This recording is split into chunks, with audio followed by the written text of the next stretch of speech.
Doordarshan board player நேயர்களுக்கு இனிய மாலை வணக்கம். 100 வருடங்களை தொட இருக்கும் தமிழ் திரைப்பட வரலாற்றில் பல்வேறு காலகட்டங்களில் பல்வேறு நிறுவனங்களும் பல்வேறு ஆளுமைகளும் தமிழில் பல புதுமைகளையும் பல வித்தியாசமான முயற்சிகளையும் செய்து இன்றைய தமிழ் திரைப்பட வளர்ச்சிக்கு மிகப்பெரிய காரணகர்த்தாவாக இருந்திருக்கிறார்கள். கடந்த 3 தலைமுறையாக 80s, 90s, 2K கிட்ஸ் என்று சொல்லக்கூடிய 3 தலைமுறை காலம் தமிழ் திரைப்படத்தின் பிரியர்களாகவும் தமிழ் திரைப்படத்தை இந்த வளர்ச்சிக்கு காரணமாகவும் தமிழ் திரைப்படங்களின் மேல் அதீதமான அன்பை வைத்திருக்கக்கூடிய இந்த 3 தலைமுறை இளைஞர்களையும் கேட்டால் புதுமை, வித்தியாசம் என்ற வார்த்தைக்கு பொருள் கேட்டால் அவர்கள் வாயிலிருந்து வரக்கூடிய வார்த்தை திரு பார்த்திபன் என்ற பெயராகத்தான் இருக்கும் என்பது நிதர்சனமான உண்மை. காரணம், வித்தியாசத்திலேயே வித்தியாசத்தை காட்டக்கூடிய ஒரு வித்தியாசமான மனிதர் திரு ராதாகிருஷ்ணன் பார்த்திபன் அவர்கள் இன்று அந்தமானிற்கு நமது தலைநகரம் போர்ட் பிளேயருக்கு வந்திருக்கிறார். இந்த இனிய மாலை வேளையிலே தூர்தர்ஷன் போர்ட் பிளேயர் தமிழ் புரோகிராமில் நம்மோடு இணைந்திருக்கிறார். இந்த இனிய மாலை வேளையை இனிதாக்குவதற்காக திரு பார்த்திபன் அவர்களை சந்திப்போம். வணக்கம் ஐயா. வணக்கம். தூர்தர்ஷன் போர்ட் பிளேயர் நேயர்களுக்கு என்னுடைய பணிவான மாலை வணக்கம். இந்த நிகழ்ச்சியில் நான் கலந்துக்கிறது எனக்கு ரொம்ப மகிழ்ச்சியான விஷயம். எனக்கு ஒரு நீண்ட அறிமுகம் இந்த 80s, 90s, 2000, 2010, 20 வித்தியாசத்துக்கு மறுபெயர், இது எல்லாமே இந்த சினிமா மேலே நான் வச்சுருக்கிற ஒரு பற்றற்று இருன்னு சொல்லுவாங்க. பட் எனக்கு சினிமாவை தவிர வேறு எல்லாத்துலேயும் பற்றற்று என்னால் இருக்க முடியும். சினிமாவை மட்டும் விட்டுட்டு என்னால் இருக்க முடியாது. ஸோ இப்போ நான் என்னுடைய லேட்டஸ்ட்டு ஃபில்ம் டீன்ஸ்ன்ற ஒரு படம், வெறும் 13 குழந்தைங்களை மட்டுமே வச்சுக்கிட்டு இந்தியன் 2க்கு எதிர்க்க அந்த படத்தை ரிலீஸ் பண்ணி 3வது வாரமாக அந்த படம் சிறப்பாக ஓடிட்டுருக்கு. வர வெள்ளிக்கிழமை அன்னைக்கு மாலையில் அந்த திவ்யம் டாக்கீஸில் ஒரு ஸ்பெஷல் காட்சி, ஒரு சிறப்பு காட்சிக்காக நான் வருவேன். அதை சிறப்பு செய்ய நீங்கள் வரணும் அப்படிங்கிறத என்னுடைய அன்பான வேண்டுகோளாக வச்சுட்டு இந்த அந்தமான் மக்களுக்கு அந்த படத்தை காட்டணும்னு ஆசைப்பட்றேன். நிச்சயமாக இப்படி ஒரு வித்தியாசமான முயற்சிகளை எப்பொழுதும் தமிழர்களுக்காக, தமிழ் திரைப்படத்திற்காக செய்யக்கூடிய உங்களை வாழ்த்தி வரவேற்க தமிழர்கள் நிச்சயமாக வருவாங்க. முதல் உங்களிடம் கேட்க வேண்டிய கேள்வி, அந்தமான் நீங்கள் முதல் முறை வருகிறீர்களா, இதற்கு முன்னால் வந்திருக்கிறீர்களா? ஏற்கனவே ஒரு முறை வந்திருக்கேன். திரு பாஸ்கர் அவர்கள் டிஎஸ்ஜி குரூப், பாஸ்கர் என்னுடைய நீண்ட கால நண்பர். அவர் அறிமுகம் கிடைச்சதுக்கப்புறம் தான் நான் அந்தமானுக்கு வந்தேன். எந்த மானும் எனக்கு பழக்கமானதுக்கப்புறம் நான் இந்த மானுக்கு வர்றதுக்காக வரல. நான் அந்தமானுக்கு வந்ததே நான் அவரால் தான் வந்தேன். அந்தமான்றது நமக்கு தெரிஞ்சு சிவாஜி சார் அந்தமானை பாருங்கள் அழகுன்னு அந்த பாட்டு பாடினதில், அந்தமான் இவ்வளோ அழகாக இருக்குமா அப்படிங்கிற மாதிரி. எப்போவுமே சினிமா தான் ஒரு விஷயத்தை நமக்கு அந்த காலகட்டத்தையும் அந்த காலகட்டத்தில் இருந்த கல்ச்சரை பற்றின விஷயங்கள் எல்லாத்தையுமே நமக்கு அறிமுகப்படுத்துறது சினிமா தான். சினிமா மட்டும் இல்லாமல் இருந்தால் இந்த உலகம் எப்படி இருக்குன்னு எனக்கு தெரியாது. இது எல்லாமே எனக்கு தெரியல. பட் சினிமா இல்லைன்னா எப்படி? அப்போ இந்த சினிமாவை வளர்த்து பேணி காக்க வேண்டியது ரசிகர்களாலே நம்மளுடைய மிகப்பெரிய ஒரு கடமை. இப்போ என்ன மாதிரி கொஞ்சம் பேர் இப்போ கமல் சார் மாதிரி என்ன மாதிரி கொஞ்சம் பேர் சினிமாவில் சம்பாரிச்சதை சினிமாலேயே போட்டு இதுவே ஒரு பெரிய ஒரு போட்டியாகவே நாங்கள் எடுத்து வாழ்ந்துக்கிட்டு இருக்கோம். ஆனால் சினிமா ரசிகர்கள் என்ன பண்ணோன்னா, 1001 வரும்போது அதை விட்டுட்டு அடுத்த 10 வருஷம் கழிச்சு அந்த மாதிரி ஒரு படம். என்னுடைய ஒத்த செருப்பு வரும்போது அதை சுமாராக கவனித்தவங்க என்னுடைய இரவினர்கள் வரும்போது தான் ஒத்த செருப்பை பற்றி பேசுகிறாங்க. இப்போ அதை பற்றி ஒரு மெத்த மரியாதையோடு பேசுகிறாங்க. இது காலத்தோடு பாராட்டினா என்ன மாதிரி கலைஞர்களுக்கு நல்லாயிருக்கும். எதுக்காக ஆரம்பிச்சுதான் அந்தமான் அப்படி. இப்போ நான் என்னுடைய அடுத்த படத்துக்காக அந்தமானில் ஒரு லொக்கேஷன் பார்த்து அந்த படப்பிடிப்பை இங்கே வச்சுக்கலாமாங்கிறதுக்காக பார்க்க வந்திருக்கேன். அது எனக்கு முன்கூட்டியே உங்கள் பார்வையில் தெரிஞ்சிருச்சு. அதனால் அடுத்த கேள்விக்கு சேர்த்து நான் இப்படியே பதில் சொல்லிட்டேன். ஸோ அதை லொக்கேஷன் பார்க்க வந்தேன். மிக அழகு. இயற்கை மிக மிக அழகானது. இயற்கையை நீங்கள் எந்த செயற்கையின் மூலமாக பூசி அழகுபடுத்தவே முடியாது. இயற்கையே அழகு. அது மீறின ஒரு அழகு ஒன்றுமே கிடையாது. இங்கே பார்க்கும்போது எவ்வளோ அழகு, இந்த பூமியே எவ்வளோ அழகு. நீங்கள் நிஜமாகவே காற்று விலை கொடுத்து வாங்க முடியாது. காற்று எல்லாருக்கும் பொதுவான ஒரு விஷயம். இங்கே இருக்க மனிதர்கள் இவங்க சுவாசிக்கிற காற்று, இந்த நீர், இது எல்லாமே பயங்கர இது ஒரு கோடி செல்வத்துக்கு பெருமானம் உள்ள ஒரு விஷயம். நாங்களாம் எங்கேயோ ஒரு சிமெண்ட் பில்டிங்குள்ளே உட்காந்துக்கிட்டு இயற்கையை ரசிக்கிறதுக்கு ரொம்ப தூரம் வர வேண்டியதாக இருக்குது. ஆனால் இந்த மக்கள் வந்து இயற்கையோடவே ஒன்றி இருக்கிறது வந்து மிகுந்த பொறாமையாக இருக்கு எனக்கு. நிச்சயமாங்க. அந்தமான் தமிழர்களிடம் பழகினீங்களா? அந்தமான் தமிழர்கள், புலம்பெயர் தமிழர்கள், ஏன்னா தமிழகத்தினுடைய பல்வேறு மாவட்டங்களிலிருந்து ராமநாதபுரம், புதுக்கோட்டை, சிவகங்கை, மதுரை அப்படின்னா மொத்த இங்கே 2வது மக்கள் தொகை, அதிகமான மக்கள் தொகை, வங்காளிகளுக்கு அடுத்தபடியாக 2வது மக்கள் தொகையிலிருந்து தமிழர்கள் தான். இந்த தமிழர்களோட பழகுனீங்களா? உங்களுடைய அனுபவங்கள் ஏதேனும் சுவாரஸ்யமான அனுபவங்கள்? இல்லை, இந்த 2 நாளும் வந்து நான் இறங்கி சாதாரண மக்களாட தான் இருப்பேன். அவங்க ஃபோட்டோ எடுக்கணும், புகைப்படம் எடுக்கணும்னு வாங்க. உடனே 100 பேராக இருந்தாலும் அவங்களோட சேர்ந்து புகைப்படம் எடுத்து மனசு கோணாமல் அவங்கள மேக்ஸிமம் சந்தோஷப்படுத்திட்டு போவேன். அதில் நிறைய தமிழர்கள் தான். என்னுடைய தமிழ் வந்து உங்களுக்கு எப்படி தமிழ் செல்வமோ அந்த மாதிரி எனக்கும் ஒரு செல்வமே தமிழ் தான். அதனால் என்னுடைய அழகான தமிழ் அதை வந்து தமிழ் மக்களோட பகிர்ந்துக்கிற சந்தோஷம். அது மெதுவாக என்ன ஆயிடுச்சுன்னா, அது தெலுங்கு, ஹிந்தி வரைக்கும் என்னுடைய பொன்னியின் செல்வன் வந்து ஹிந்திலையும் மொழிபெயர்க்கப்பட்டு போச்சு. அதனால் இங்கே பார்த்தீங்கன்னா ஹிந்தி தெரிஞ்சவங்க நிறைய பேர் வந்து என்னை சுழ்ந்து ஃபோட்டோ எடுக்கணும்னு வராங்க. அது எனக்கு மக்கள்னு ஆனதுக்கப்புறம் மக்கள் தான், அன்பு தான் ஒரே மொழி. அதில் தமிழ் மொழிங்கிறது நமக்கு ரொம்ப நெருக்கமான மொழி. நமக்கு சோறு போடுற ஒரே மொழி வந்து தமிழ் தான். இன்னும் படப்பிடிப்புக்காக வரும்பொழுது இன்னும் தமிழர்களுடைய பழகக்கூடிய பாக்கியமும் பழகக்கூடிய வாய்ப்பு உங்களுக்கு கிடைக்கும். அப்போ உங்களுக்கு இன்னும் நிறையா புலம்பெயர் தமிழர்களுடைய வாழ்க்கை, அவர்களுடைய வளர்ச்சி, இந்த அந்தமான் நிக்கோபாருடைய வளர்ச்சிக்காக அவருடைய உழைப்பு, அதெல்லாம் உங்களுக்கு தெரிய வரும் ஐயா. 1984 திரைக்கதையின் தந்தை என்று சொல்லக்கூடிய பாக்கியராஜாவோட நீங்கள் இணைஞ்சிங்க. அதுக்கப்புறம் 89 உங்களுடைய புதிய பாதை முதல் படமாக இருந்தது. கடந்த ஏறத்தாழ ஒரு 40 வருடங்களில் ஒரு 15 படம் இயக்கியிருக்கீங்கன்னு நினைக்கிறேன். மிக குறைந்த அளவிலான படங்களை இயக்கியிருக்கிறோங்கிற ஒரு வருத்தம் எப்போவாது உங்களுக்கு இருந்திருக்கா? வருத்தப்பட்டால் எதுக்கு வருத்தப்படுறதுங்கிறது எனக்கு தெரியல. முதல்ல இந்த 40 வருஷம் 35 வருஷம் 89 தான் என்னுடைய முதல் படம்.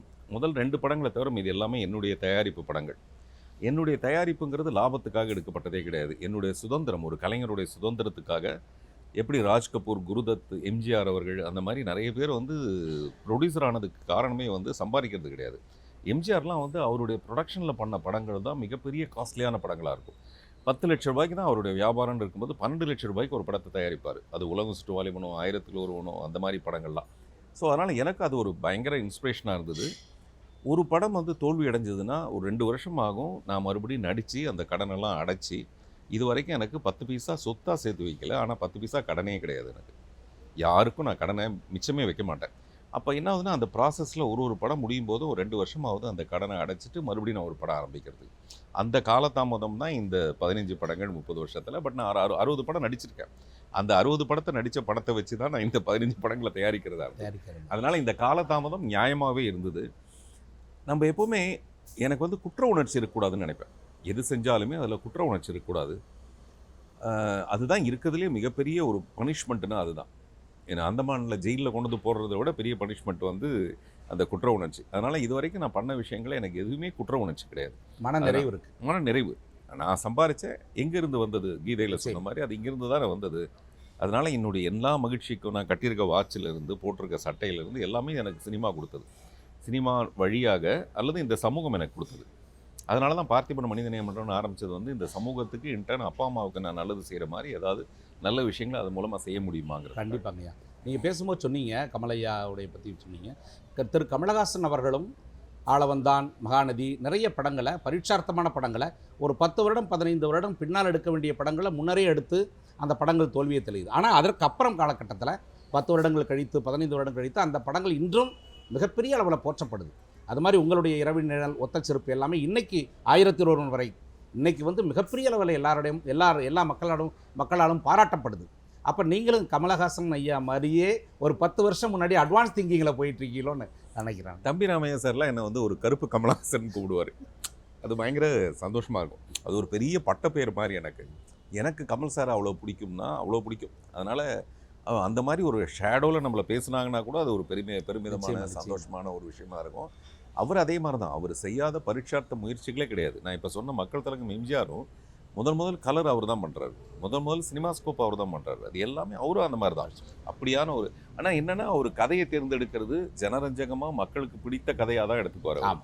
இந்த மாதிரி பொருளாதாரத்தை சிந்திக்கிறதாமா. அவருக்கு வந்து மக்களை எப்போவுமே என்டர்டெயின் பண்ணணும். சினிமா மூலமாக என்டர்டெயின் பண்ணணும். குடிக்காதேன்னு சொல்கிறத கூட அது ஒரு ஒரு டுயல் ரோலில் ஒருத்தன் குடிப்பான் ஒருத்தன் குடிக்காதன்னு பாட்டு பாடுவான். அப்படி ரொம்ப ஜாக்கிரதையாக இருப்பார். அந்த இமேஜ் வந்து எல்லாருக்குமே கிடையாது. எம்ஜிஆருக்கு மட்டுமே பொருத்தமான ஒரு இமேஜ் அது. ஸோ அந்த மாதிரி கமல் சார் மாதிரி நானும் வந்து இந்த மாதிரி நிறைய ரிஸ்க் எடுத்து நிச்சயமாங்க. இந்த 10 வருடம் கழித்து 10 வருடம் கழித்துன்றது நான் நினைக்கிறேன் இன்னைக்கு யங்ஸ்டர்ஸ் மாறிட்டாங்க. இன்னைக்கு வந்து நல்ல படங்களை வரவேற்கிறாங்க. இல்லாட்டி என்னுடைய டீன்ஸ் படம் முதல் நாள் வந்து திரையரங்கே கிடையாது, அதுக்கு வெறும் 100 திரையரங்கில் அதில் கூட்டமே கிடையாது. மறுநாள் அது 200 திரையரங்காக மாறுது. அப்படின்னா அதோட மெரிட்டில் தான் அது மாறுது. அதில் ஒரு கேள்வி இருக்கு எனக்கு. எப்படி இந்த ஒரு தைரியம் வந்தது? இந்தியன் 2 விட உங்களுடைய டீன்ஸை மோத விட இந்த தைரியம் எப்படி வந்தது உங்களுக்கு? அது இந்தியர்களுக்கே இருக்க வேண்டிய தைரியம் அது. குறிப்பா தமிழர்களுக்கு. ஆமாம், குறிப்பாக தமிழர்களுக்கே இருக்க வேண்டிய தைரியம் அது. அதான் அது இந்தியன்னா நம்ம தமிழன்னு எடுத்துக்கலாம். அதான் நான் சின்சியராக ஒரு வேலையை செய்கிறேங்க. என்னுடைய ப்ராடக்ட் எனக்கு சத்தியமாக இந்தியன் 2 என்னன்னு எனக்கு தெரியாது. நான் போய் ஒளிஞ்சு நின்று அந்த படம் எப்படி இருக்குன்னு பார்த்தது கிடையாது. எனக்கு நான் ஒரு படம் எடுக்கிறேன், இந்த படத்து மேலே எனக்கு நம்பிக்கை இருக்குது. அப்புறம் இது வந்து மல்யுத்த போட்டி கிடையாது. நானும் அவரும் தனியாக போய் நின்று போட்டி போட போகிறது கிடையாது. அது ஒரு திரையரங்கு, இது ஒரு திரையரங்கு. இதை பார்க்குறதுக்குன்னு கொஞ்சம் பேர் வருவாங்க. முதல்ல நான் வந்து தமிழர்களுக்கு கூட சொல்லணும்னு நினைக்கிறது, பயமே வேண்டியதில்லை. பயமே வேண்டாம். உங்களுடைய அறிவு மேலே உங்களுக்கு நம்பிக்கை இருந்தது. அந்த நம்பிக்கை பூரணமாகறதுக்கு நிறைய உழைக்கணும்.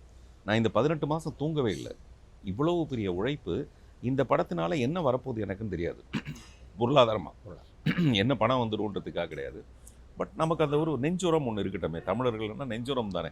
நம்ம வெறும் அது காவியங்களை மட்டுமே பார்த்துட்டு அவன் குதிரை ஏறி போய் விழுப்புன்னா அது மார்பில் தான் மார்பிளில் படக்கூடாதுங்கிற மாதிரி இருக்கும்போது நான் மார்பில் படுறதுக்காக தான் நான் இந்த இந்தியன் 2 ஓட நீங்கள் தயாராக இருந்தீங்க. அதனால தான் இந்த முதல்ல உங்களுக்கு நல்லதாக போச்சு. உங்களுக்கு நிச்சயமாக டீன்ஸ் வரவேற்கப்படும். இந்த பரீட்சாத்தமான முயற்சிகளை பண்ணுறீங்களா? இரவின் நிழல், ஒத்த செருப்பு, குடைக்குள் மழை, இப்படி உங்கள் படங்கள் வந்து பரீட்சார்த்தமான படங்களாக இருக்கும்போது அதனால் நீங்கள் கற்றது என்ன, பெற்றது என்ன, இழந்தது என்ன? முதல் விஷயம், இதனால் ஒரு சினிமா வந்து அடுத்த கட்ட வளர்ச்சிக்கு போகும். முதல்ல இந்த படம் வந்து நம்ம சினிமா வந்து பேசாத படமாக இருக்கிற காலத்திலேருந்து யாருமே முயற்சி பண்ணாமல் இருந்தால் அந்த படம் பேசா படமாக தான் இருக்கும். யாரோ ஒருத்தர் முயற்சி பண்ணி பேசுகிற படம்னு ஆரம்பித்தாங்க. அது ஒரு ரிஸ்க்கு. சார்லி சாப்ளின் மாதிரி ஆட்கள் வந்து பேசும் படம் வந்ததுக்கப்புறம் அவங்க ஆடி போயிட்டாங்க. சினிமா மாறி போயிடுச்சுன்னு பயந்து போயிட்டாங்க. அப்புறம் நிறைய அந்த செந்தமிழ்லாம் மாறி வேற ஒரு தமிழ் மாறிச்சு, வேற ஒரு படம் மாறிச்சு, வேற ஒரு ஸ்டைல் மாறிச்சு. பாரதிராஜா சார் வந்தார், அவர் வந்து ஒரு ஸ்டைலை மாற்றினார். இப்படி ஒருத்தரும் காலகட்டத்தில் எதையாவது ஒரு மாற்றங்களை பண்ணும். இப்போ நம்ம ஹாலிவுட் படங்களை மட்டுமே பார்த்துக்கிட்டு இந்த மாதிரி படங்கள் ஹாலிவுட்டில் தான் பண்ணுவாங்களா, நம்ம ஊரில் பண்ண மாட்டாங்களான்ற ஒரு விஷயம் இருக்குது பார்த்தீங்களா? அதை பிரேக் பண்ணுறது தான் நான் பண்ணுற மாதிரியான படங்கள். கண்டிப்பாக. இப்போ நான் சொல்கிறது ஒத்த செருப்புன்ற ஒரு படம். இந்த நேரத்தில் நான் அதை சந்தோஷமாக சொல்லணும். ஒரே ஒரு மனிதன் நடித்து 2 மணி நேரத்துக்கு, அதுக்கு முன்னாடி படங்கள் வந்ததே கிடையாது. வெறும் வசனங்கள் மட்டுமே. ஆமாம், வெறும் வசனம் மட்டுமே. பக்கத்துலலாம் யார் இருக்காங்கன்னு தெரியாது. ஏஎஸ் பிரகாஷம்னு ஒரு டைரக்டர் சிவாஜி சார்கிட்ட போய் அவர் வந்து இந்த ஓரங்கம் பண்ணி அவருக்கு ஒரு பழக்கம். சிவாஜி சாருக்கு சராசரியான படங்கள்லேயே அவர் வந்து 7 நிமிஷம் ஒரு டயலாக் பேசுவார். அது அவருடைய கெத்து. அவர் நம்ம ரசிப்போம் சிவாஜி சார். அவர்கிட்ட போய் இந்த மாதிரி சோலோ ஆக்டின்னு சொன்னதுக்கு அவர் சொல்லியிருக்காரு, 3 மணி நேரம் அண்ணன் மூஞ்சி எவனும் பார்க்க மாட்டான்டா, அதெல்லாம் ரிஸ்க் வேணான்னு சொல்லியிருக்காரு சிவாஜி சார். அப்போ தான் நான் சொன்னேன், நான் காட்ட போகிறது மூஞ்சியே கிடையாது, மூளையை. ஸ்க்ரீன் பிளே, உண்மை, ஸ்க்ரீன் பிளே, பிரெயின் அது. அதனால அவர் சொல்கிற பயம்ங்கிறது நான் வெறும் முகத்தை காட்டுறேன்னு இருந்ததுன்னா, இப்போ நான் அஜித்னா பைக்கில் அப்படி வந்து நின்னா ஸ்டைலாக இருக்கும், அழகாக இருக்கும். நான் அதை காட்டவே இல்லை. அதில் ஒரு பயங்கர ஒரு க்ரைம் ஸ்டோரியை இந்த விதத்தில் யாரும் சொன்னதில் ரிஸ்க்கு. நான் போட்ட பணம் 4 கோடி போயிடும். ஒரே ஒருத்தர் தியேட்டருக்கு வந்தால் காலத்தொட்டு கும்பலான்னு நினச்சேன். யாருக்கு அந்த தைரியம் இருக்குது இந்த படத்தை பார்க்குறதுக்கு? 150 ரூபா கொடுத்து ஒருத்தர் இந்த படத்துக்கு வந்தாருன்னா யார் அந்த மனுஷன் சொல்லிட்டு, ஆமாம், அது யாருன்னு பார்க்கலாம். இப்போ அந்த படம் வந்து ஹிந்தியில் அபிஷேக் பச்சனை வச்சு நான் டைரக்ட் பண்ணி அந்த படம் ரிலீஸ் ஆக போகுது. அருமை. ஹாலிவுட்டில் டென்ஷல் வாஷிங்டன் மாதிரி ஒரு மிகப்பெரிய நடிகரை வச்சுட்டு அந்த படத்தை நான் ஹாலிவுட்டில் பண்ணுறேன். நீங்கள் நல்லா யோசிச்சு பாருங்கள். ஹாலிவுட்லேருந்து நம்ம காப்பி அடித்து இன்ஸ்பிரேஷன் சொல்லி தமிழ் படங்கள் எடுத்துகிட்டு இருக்க காலகட்டத்தில் இது ஒரு ஒரிஜினல் ஸ்கிரிப்டாக இருந்ததுனால தான் இந்த ஸ்கிரிப்டை எடுத்துகிட்டு ஹாலிவுட்டுக்கு போக முடியும். அப்போ தமிழனுடைய பெருமை வேற ஒரு இடத்துக்கு போகுது இல்லையா? நிச்சயமா. ஸோ அப்போது இதுக்காக நான் ரொம்ப ஏதாவது ஒரு வகையில் சிரமப்படணும், அல்லது என்னுடைய வாழ்நாள் இதுக்காக தான் பயன்படணும்னு நான் நினைக்கிறேன். அதாவது எனக்கு பிடிச்ச விஷயத்தை தான் பண்ணுறேன். இஷ்டப்பட்டு கஷ்டப்படுறதுக்கு பேர் தான் காதல். அந்த மாதிரி இது ஒரு காதல் எனக்கு. அதனால் நான் செய்கிறேன். எனக்கு ரொம்ப சந்தோஷமாக இருக்குது இந்த விஷயத்தை செய்கிறதுல. சில வருஷம் கழித்து ஒத்த செருப்பு இவ்வளோ பெருசாக பாராட்டப்படுது. நான் இன்னும் 2 மாதத்தில் நான் ஹாலிவுட் போகிறேன். அங்கே அந்த படத்தோட வேலைகள் வந்து ஜனவரி 1ஆம் தேதி ஆரம்பிக்க போகுது. இதுதான் நான் நினைக்கிறது இந்த சினிமாவுக்கு இன்டர்ன் நான் கொடுக்கலாங்கன்னு நினைக்கிற விஷயம். எப்போவாவது தனிமையில் இருக்கும்போது நீ நினச்சிருக்கீங்களா, நம்மளுடைய உழைப்பை இதில் கொட்டுறோம், பணத்தை கொட்டுறோம், நம்ம உழைப்பின் மூலமாக வந்த பணத்தை கொட்டுறோம், கடன் வாங்கி படம் செய்கிறோம், இத்தனை படங்கள் செய்தும் இத்தனை புதுமைகளை செய்தும் இதை தமிழக மக்கள் ஏற்றுக்கலையேங்கிற அந்த வருத்தம் என்னைக்கு அவங்க மனசில் தனிமையில் இருக்கும்போது நீ சிந்திச்சது உண்டா? நம்மளை என்ன புரிஞ்சிக்கலையே அப்படிங்கிற அந்த வருத்தம் எப்போவாது இருந்ததா? நான் ஒரு சராசரி மனுஷனாக இருந்தால் அந்த வருத்தம் வந்து எனக்கு அவசியம் வந்தே தீரணும். நான் ஒரு சராசரி மனிதன் தான், கடவுள் இல்லை. அதனால் அந்த வருத்தம் வரும். இந்த வருத்தம் வந்து என்னை கொண்டு போய் தனிமைப்படுத்தும். தனிமையில் உட்காந்து நான் யோசிக்கிறது இல்லை. இந்த வருத்தம் என்னை கொண்டு போய் தள்ளி தள்ளி தள்ளி கொண்டு போய் ஒரு தனிமையில் உட்கார வச்சிடும். டீன்ஸ் ரிலீஸ் ஆன மறுநாளே நான் வந்து யோசித்தேன். நான் கூட போட்டிருந்தேன், பதிவு பண்ணியிருந்தேன் என்னுடைய ட்விட்டர் இதில், எக்ஸ் தளத்தில். இந்த படம் வந்து சரியாக போகலைன்னா டெஃபினட்டாக நான் வந்து கண்காணாத இடத்துக்கு போயிடலாம். வேண்டாம் இனிமேல் இந்த சினிமா. ஏன்னா இது வந்து பொருளாதாரம் சம்மந்தப்பட்டது. கண்டிப்பாக, நிச்சயமா, இத்தனை கூடி அதுக்கு வேணும். நிச்சயமா. எனக்கு தெரிஞ்சு யாரும் நம்மளை நம்புறதே கிடையாதுங்க. உண்மையான விஷயம் வந்து இதை வியாபாரமாக மட்டும்தான் பார்க்குற இந்த கூட்டத்துக்கு நடுவில் நான் ஒரு கமர்ஷியல் படம் எடுத்தால் நாளைக்கே ஒரு 10 ப்ரொடியூசர் என்கிட்ட வருவாங்க. கண்டிப்பாக, நிச்சயமா. இந்த மாதிரி ஒரு படம் எடுத்தால் நம்ம இனிமேல் எப்படி இங்கே சர்வை பண்ணுறது? என்னை நம்பி 4 பேர் பணம் போட்டாங்க, அந்த பணத்தை எப்படி நம்ம திருப்பி, இவ்வளோ பயம் எனக்கு வரத்தான் செய்யுது. நிச்சயமா. ஆனால் மறுநாளே அந்த படம் ஃபுல்லாக ஆகும்போது அப்போ தான் எனக்கு ஒரு நம்பிக்கை வந்தது. இல்லை இதில் வந்து இன்னும் கொஞ்சம் இருக்குது, நம்ம இன்னும் கொஞ்சம் முயற்சி பண்ணலாம். அப்புறம் நீங்கள் தோற்று போகிறதுங்கிறது வந்து இயல்பான விஷயம். தோல்வி வந்து நம்ம வாழ்க்கையில் வந்தே தீரும். ஒரு தடவை அந்த தோல்வியை செருப்பால் அடித்து மறுபடியும் நம்ம எப்படி ஜெயிக்கிறோங்கிறது தான் அதில் ரொம்ப முக்கியமான ஒரு விஷயம். ஆமாம். அதனால் எனக்கு நானே தெம்பு கொடுத்துக்குவேன். ஆமாம், பணம் மட்டுமே பிரதானமாக இருந்தால் உள்ளே வெளியே மாதிரி எடுத்துகிட்டு போயிடலாமே. இங்கே நான் வந்ததுக்கு என்கிட்ட ஒரு 80 ஸ்கிரிப்ட் இருக்குது. ஒரு தயாரிப்பாளர் கூட கிடையாது, 80 ஸ்கிரிப்ட் இருக்குது. ஒரு 4-5 கதைகளை வச்சுக்கிட்டு நான் அப்படியே தேடிட்டு வரேன்.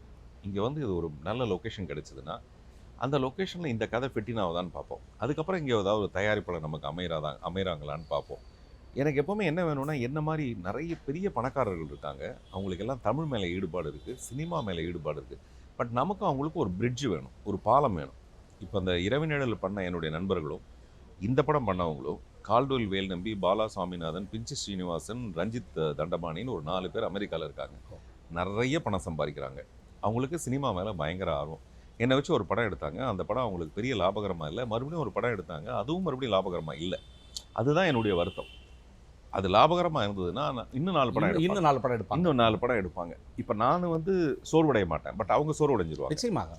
ஸோ அதனால் நான் எவ்வளோ உண்மையாக சொல்கிறேன் பாருங்களேன். வழக்கமாக என்ன பண்ணுவாங்கன்னா, இந்த படம் வெற்றி நடை போடுகிறது, இதில் 10 கோடி, அப்போ தானே 4 ப்ரொடியூசர் வருவாங்க. கண்டிப்பாக. நான் ஒரு ப்ரொடியூசர் வந்து அவர்கிட்ட பயமுறுத்துவேன். சார், இந்த சினிமா வந்து ரியல் எஸ்டேட் கிடையாது, தங்கத்தில் போடுற பணம் கிடையாது. இந்த போட்டோம்னா இதில் டெஃபினட்டாக 10 பைசா போகலாம், 100 பைசா வரலாம். இதில் பெரிய புகழ் கிடைக்கும்.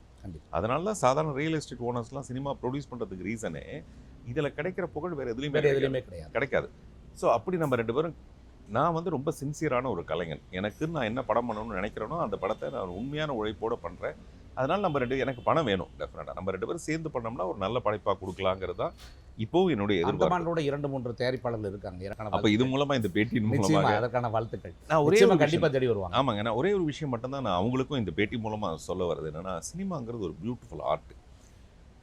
ஒரு 10 கோடி ரூபா போட்டால் 50 கோடி ரூபா வரும்னு யாராவது சொல்லி அதை மட்டுமே நம்பி படம் எடுக்காமல், டெஃபினட்டாக 10 கோடி ரூபா போட்டால் 1 கோடி ரூபா போகும், அல்லது 10 கோடி ரூபா வரும். இதுதான் இந்த சினிமாவோட நிஜமான விஷயம். நீங்கள் மிகப்பெரிய நடிகர்களை வச்சுட்டு மிகப்பெரிய தோல்வியும் சந்திக்கலாம். ஆனால் என்ன மாதிரி ஒரு மீடியம் லெவல் ஆஃப் டைரக்டர்ஸ் இருக்காங்க பாருங்களா, சின்சியராக உழைக்கிறவங்களை வச்சுட்டு பண்ணால் டெஃபினட்டாக மிக குறைஞ்ச அளவில் தான் அந்த நஷ்டம் இருக்கும், வந்தால் மிகப்பெரிய லாபம் இருக்கும். இப்போ நான் வந்து ஒத்த செருப்பு எடுத்ததில் 4 ரூபாய்க்கு எடுத்தேன், 1.5 ரூபாய் தான் வந்தது முதல் தடவை. ஆனால் 5 கோடி ரூபாய் எனக்கு சம்பளம் ஹிந்தி படத்துக்கு. இப்போ நான் ஹாலிவுட்டில் பண்ணும்போது என்னுடைய சம்பளம் 25 கோடியா. நிச்சயமா. அப்போ கிட்டத்தட்ட 30-40 கோடி அந்த ஒரு படத்தில் நான் சம்பாரிச்சேன். கண்டிப்பாக. ஸோ அப்படி தயாரிப்பாளர்கள் முன் வரும்போது நிறைய பணத்தை நீங்கள் சம்பாரிச்சிருக்கீங்க.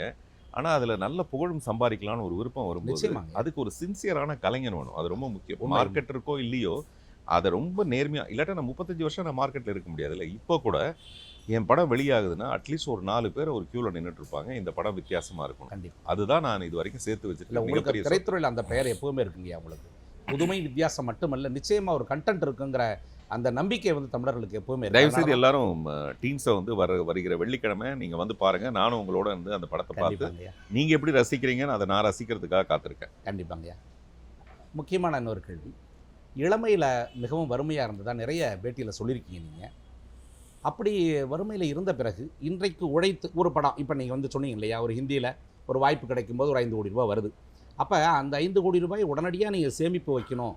நாம் வந்து திரும்ப ஒரு படத்தில் இன்வெஸ்ட்மெண்ட் பண்ணும்போது பின்னாடி இருந்து ஒரு ஆசிரியர் குரல், டே மூர்த்தி பார்த்து செய்ப்பா அப்படின்னு அம்மாவுடைய ஆசிரியர் குரல் கேட்குதா? இப்போ நிச்சயமாக கேட்கும். என்னுடைய ப்ராடக்ட் மேலே எனக்கு இப்போ நான் ப்ரொடியூசர்கிட்ட தைரியமாக நீங்கள் வாங்க நம்ம இப்படி ஒரு படம் பண்ணலான்னு சொல்கிறேன்னா முதல்ல எனக்கு அந்த தைரியம் வேணும், எனக்கு அந்த நம்பிக்கை வேணும். என்னை வச்சு படம் எடுக்கிறதுக்கு எனக்கே நம்பிக்கை இல்லைன்னு வச்சுங்களேன். என்னை வச்சு படம் எடுக்கிறதுக்கு வேற ஒருத்தருக்கு எப்படி நம்பிக்கை வரும்? அதனால ஒரு தடவையும் இது தோணும். ஆனால் நம்ம எதை சேர்த்து வைக்கிறோம்? நான் நேற்று முந்தினா கூட ஒரு பதிவு போட்டேன். லாபமும் நஷ்டமும் நமக்கு வெறும் பணமே. இந்த லாபம்னு நீங்கள் எடுத்தாலும் நஷ்டம்னு எடுத்தாலும் அது வெறும் பணம். ஆனால் என்னை நம்பி இருக்க ரசிகர்கள் இருக்காங்க பார்த்தீங்களா, அதுதான் என்னுடைய பெரிய பலமேன்னு போட்டிருந்தேன் நான். நான் சமீபத்தில் சொன்னது பயங்கர வைரலாக போனது. உலகத்தில் பணத்தை விட பெரிய விஷயம் நிறைய இருக்குது. ஆனால் அது எல்லாத்தையும் பணத்தை வச்சு தான் வாங்க வரும். இது எனக்கு நல்லா தெரியும். நான் இந்த படம் ரிலீஸ்க்கு முன்னாடி நான் ரொம்ப சிரமப்படும் போது ஒருத்தருக்கு உடம்பு சரியில்லை, கூட ஒர்க் பண்ணுறவருக்கு. அவருக்கு ஹாஸ்பிட்டலுக்கு என்ன வேணும்னா அவங்க உடனே பணம் தான் அனுப்பணும். இந்த பக்கம் ஒருத்தருக்கு குழந்தை பிறக்குது, அவருக்கு நான் பணம் தான் அனுப்பணும். ஒருத்தருக்கு அடிபட்டுடுது, பணம் தான் அனுப்பணும். நான் போய் நின்று பிரயோஜனம் இல்லை. இது பாருங்க, நான் பார்த்திபன் போய் நின்று பிரயோஜனம் இல்லை. அப்போது நிறைய கட்டுக்கட்டாக பணம் இருந்தால் தான் எல்லா பிரச்சனையும் நான் சமாளிக்க முடியும். ஆனால் என்னுடைய ப்ளஸ் என்னென்னா என்னுடைய எளிமை. என்னால் எந்த லெவல், இப்போ நீங்கள் சொன்ன மாதிரி சின்ன வயசில் 3 நாள் தொடர்ந்து சாப்பிடாமல் இருந்திருக்கேன். 3 நாள் வெறும் டீ மட்டுமே சாப்பிட்ருக்கேன். அப்படிலாம் வாழ்ந்து பழகிட்டு யூஸ்வலாக 2 விதமான பயம் வரும். ஒன்று, நம்ம ரொம்ப கஷ்டப்பட்டோம், இனிமேல் வாழ்நாள் பூரா கஷ்டப்படக்கூடாது, அதுக்கு நம்ம பேங்க்கில் போட்டு வச்சுட்டு நிம்மதியாக. நிறைய டைரக்டர்ஸ் அப்படி தான் போய் செட்டில் ஆகிட்டாங்க. ஒரு வீடு, வாசல், மாடு, கன்று எல்லாம் வச்சுக்கிட்டு காலையில் கறந்து பாலில் டீ போட்டு குடிச்சிட்டு நிம்மதியாக இருக்கலாமேன்ட்டு. நான் நிம்மதி நினைக்கிறது, நான் என்னுடைய கடைசி நாட்கள் வரைக்கும் நான் சினிமா தான் எடுத்துகிட்டு போனேன். ஹாலிவுட்டில் பார்த்தீங்கன்னா கிளின்ட் ஈஸ்ட்வுட்க்குலாம் வயசு 85 வயசு. பிரிட்ஜஸ் ஆன் த மேடிசன் கவுண்டின்னு ஒரு படம் பண்ணும்போது அவருக்கு 75 வயசு. ஒரு லவ் ஸ்டோரி பண்ணிட்டு இருக்காரு. ஸோ நானும் அந்த மாதிரி ரொம்ப காதலோடவே இருக்கணும்னு நினைக்கிறேன்.